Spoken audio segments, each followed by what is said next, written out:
Así se dicen los pronombres personales en la lengua maya. Iniciamos con yo. Se dice ten, ten, ten. Ahora que seguimos con tú.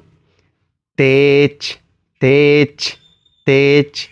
Siguiente, él o ella. Leti, leti, leti. Ellas o ellos. Letiop, letiop, letiop. Ustedes. Teesh, teesh, teesh.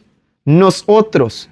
Toon, toon, nosotros. Ahora bien, ¿cómo lo podemos utilizar en algunas oraciones a los pronombres personales?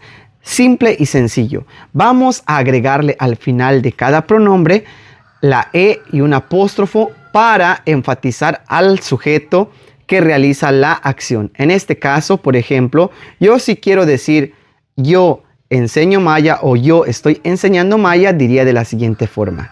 Tene kinkansik maya, yo enseño maya. Tene tan inkansik maya, yo estoy enseñando maya. Ahora, tú estás aprendiendo maya, diría teche tan akanik maya. Letie tan ukanik maya. Él o ella está aprendiendo la lengua maya. Ahora, ¿cómo diría? Nosotros estamos aprendiendo maya. Tone tan ekkanik maya. Nosotros estamos aprendiendo maya. Letiobe tan ukanikop maya, que significa ellos o ellas están aprendiendo la lengua maya. Espero que este video te haya servido. Malo, kanantaba. Bueno, cuídate.